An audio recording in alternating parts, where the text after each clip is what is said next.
नमस्ते सदा वत्सले मातृभूमि में हम लोग चर्चा करने जा रहे हैं एक ऐतिहासिक निर्णय मद्रास हाईकोर्ट ने आज दिया है। और ऐतिहासिक निर्णय ये दिया है कि अगर किसी शासक का या उसके नियरेस्ट रिलेटिव का या उसके बच्चे का या उसके बेटे का या शासक का खुद एक टॉम बना हुआ है, एक गुम्मद बना हुआ है, उसके नीचे उसके बच्चे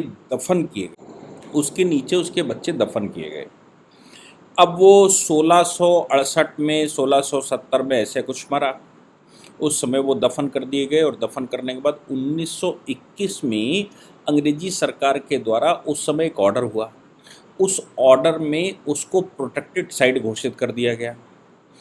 आज उस जगह की आवश्यकता है, वो डेवलपमेंट में बाधा है। बाधा होने के नाते अब उसको वहाँ से हटाना है, टॉम तोड़ना है, गुम्मद तोड़ना है और वहाँ जो उपयोगिता है उसके अनुसार करना है। ये बात जब हुई कि भाई इसको तोड़कर इस जगह पर हम कुछ और करेंगे, तो फिर कुछ लोग ऑनरेबल हाई कोर्ट चले गए। मद्रास हाई कोर्ट में उन्होंने कहा कि साहब 1921 से 100 वर्ष से ऊपर इस टॉम को हो गए बने हुए, आज 2023 चल रहा। 1921 में ये गुम्मद बनाया गया था। उससे पहले यानी कि 1921 से लगभग 300 वर्ष पहले उसके अंदर 2 कब्रें दफन की गई थी और बाद में निर्णय हुआ कि इस पर एक गुम्मद बना दिया जाए। वो गुम्मद बना दिया गया और अब वो प्रोटेक्टेड साइट है। तो जो मॉन्यूमेंट एक्ट है प्रोटेक्टेड साइट के लिए, एंशिएंट मॉन्यूमेंट एक्ट, उस एक्ट के तहत वो प्रोटेक्टेड साइट है और वो प्रोटेक्टेड साइट होने के नाते उसको तोड़ा नहीं जा सकता, उसको हटाया नहीं जा सकता। आपको जो डेवलपमेंट करना है वो फर्जियों में करें, लेकिन उसको नहीं तोड़ा जा सकता। इस बात का पूरा केस हाई कोर्ट में चल रहा था। मैं आपको उसका पूरा हवाला देता हूं और हाई कोर्ट के निर्णय को मैं आपको बड़ी शालीनता से, बड़े सरल शब्दों में बताता हूं कि आखिर हाई कोर्ट ने ग्राउंड क्या लिया उसको तोड़ने का। और उन्होंने कहा इसको तोड़ना पड़ेगा भाई, इसको हटाओ और इसके नीचे कब्रें जो कह रहे हो उसको उखाड़ कर कहीं और ले जाओ, कहीं और शिफ्ट कर लो, लेकिन ये जो है हमको तोड़ना पड़ेगा। यानी कि आदेश तोड़ने का दे दिया गया और ये कहा कि इसके अंदर की कब्रें जो बता रहे हो कि इसमें 2 लोग गड़े हुए हैं, इनको कहीं और ले जाओ, जहाँ ले जाना वहाँ ले जाओ। मामला क्या था? मामला आसानी से, इस तरह के मामले हाई कोर्ट से और सुप्रीम कोर्ट से हमने सुने नहीं होंगे। इस तरह के मामले जनरली जो आते हैं वो आता है कि हाई कोर्ट परिसर के अंदर कुछ हो जाए, हाई कोर्ट के परिसर के बगल में कुछ हो जाए। जैसे पटना हाई कोर्ट वाला मुकदमा मैंने आपको बताया था। पटना हाई कोर्ट के बगल में उसके 10 मीटर की दूरी के अंदर एक मस्जिद बन गई और वो मस्जिद ऊंची खड़ी कर दी गई, वहाँ लाउड स्पीकर लगा दिए गए। पटना हाई कोर्ट ने 2-3 बार ऑर्डर किया और बाद में उन्होंने जो नेशनल इम्पोर्टेंस के मामले रहते हैं, जो नेशनल इम्पोर्टेंस की बिल्डिंगें रहती हैं, उसके एक दायरा 30 मीटर, 40 मीटर का, 50 मीटर का कुछ दायरा है, उस दायरे के अंदर खड़ा होना, तो उन्होंने डेमोलिशन के ऑर्डर कर दिए कि भाई इसको डेमोलिश किया जाए। तो फिर वो डेमोलिश की गई। ऐसा ही honourable Allahabad high court Uttar Pradesh में भी हुआ कि अंदर एक मस्जिद बनी हुई थी। वो ज़मीन की उस समय की सरकार ने कभी लीज़ की होगी 2 मुसलमानों को, लीज़ कैंसिल हो गई, लेकिन उससे पहले उसमें मस्जिद बना दी गई। मस्जिद बनाकर उसको वक्फ बोर्ड को दे दिया गया। अब वो वक्फ बोर्ड ने मुकदमा लड़ा इलाहाबाद हाई कोर्ट का और ये कहा कि साहब ये तो वक्फ बोर्ड की ज़मीन है और यहाँ पर मस्जिद बनी हुई है, नमाजें होती हैं, आप कैसे तोड़ सकते हो। इलाहाबाद हाई कोर्ट में प्ली आई तो ये हुआ कि साहब ये जो इनको लीज़ दी गई थी, लीज़ का टाइम ख़त्म हो गया और लीज़ इनकी कैंसिल कर दी गई। लीज़ का टाइम ख़त्म होने के बाद अब वो ज़मीन वापस आनी चाहिए। पहले तो इन 2 भाइयों को, 2 लोगों को ज़मीन दी गई थी और वो ज़मीन अलॉट की गई थी, ख़ास तौर से दी नहीं, मतलब अलॉट की गई थी हाई कोर्ट परिसर के अंदर, और वो अलॉटमेंट इनका कैंसिल हो गया। इन्होंने क्या किया, उसको जब ये मुकदमा हार गए वो दोनों लोग सुप्रीम कोर्ट तक, फिर उन्होंने उसको मस्जिद डिक्लेयर कर दिया और कहा अब वक्फ लड़ लेगी, तो वक्फ लड़ रही है। सुप्रीम कोर्ट तक मामला गया। सुप्रीम कोर्ट ने कहा भाई इसको डेमोलिश करना पड़ेगा, हाई कोर्ट परिसर के अंदर का मामला है और ये कोई परमानेंट मस्जिद नहीं, और हाई कोर्ट परिसर के अंदर अगर आवश्यकता पड़ेगी तो तोड़ना पड़ेगा। वहाँ डायरेक्टर जनरल का ऑफिस बनना था, तब इस तरह का ऑर्डर हुआ।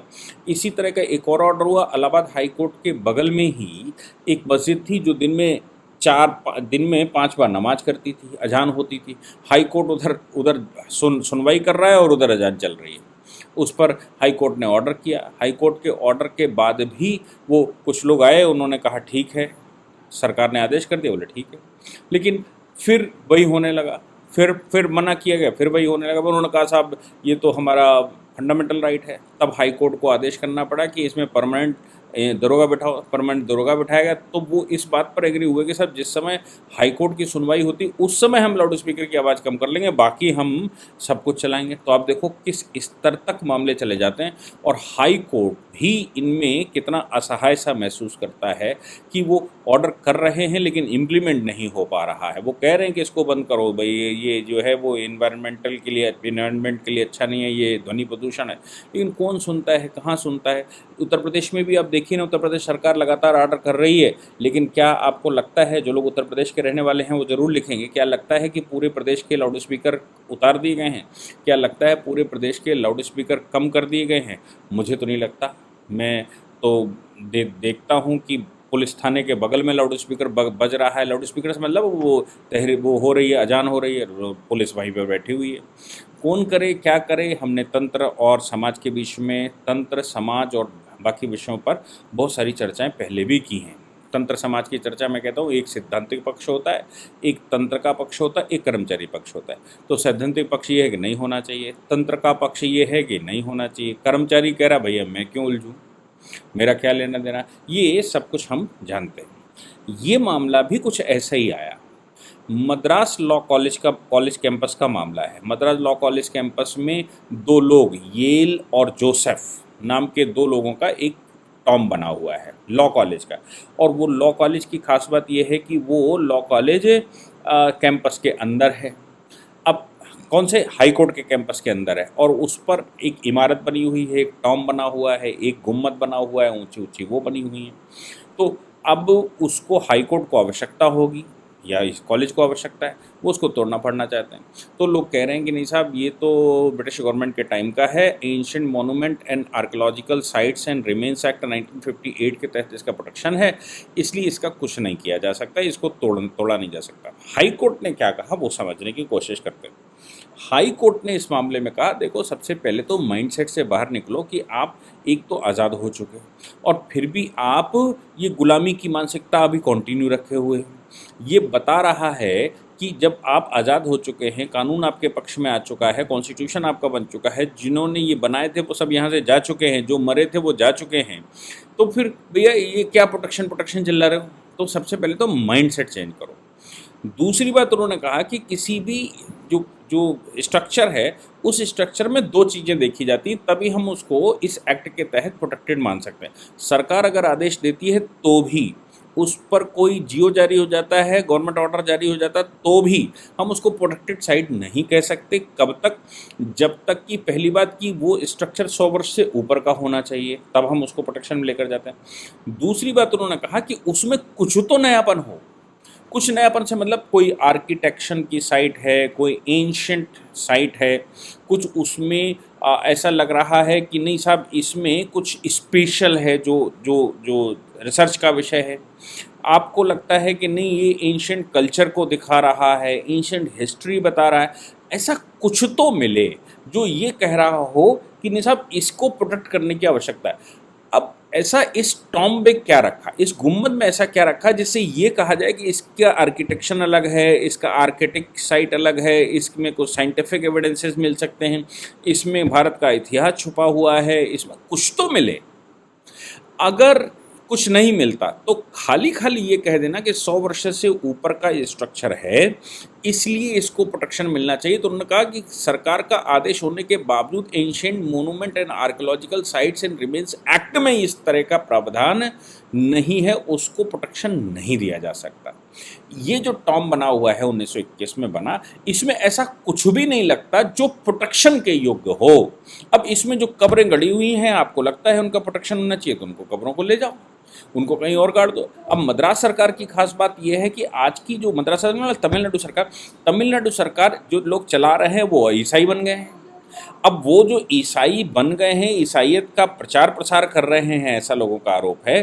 तो उनको ये लगता है कि उनके माई बाप अंग्रेज थे, उनके माई बाप ईसाई थे, अब ईसाइयों के नाम से वो शासन करना चाहते हैं। बिल्कुल वैसे ही जैसे भारत में मुस्लिम आक्रांता आए और मुस्लिम आक्रांताओं ने भारत को रोंदा, हमारे यहाँ की माताओं बहनों के साथ गलत किया, जबरन उनके साथ शादियाँ की, तलवारों की नोक पर कन्वर्जन किया और भारत को रोंद कर माताओं बहनों के बलात्कार किए, और ये सब कुछ किया। उनसे संतानें जो उत्पन्न हुई आप सोचो कि ये जो गलत हुआ, उनसे जो संतानें उत्पन्न हुई, उनको मुसलमान नाम दिया गया, डर के मारे उन्होंने उसको फॉलो किया।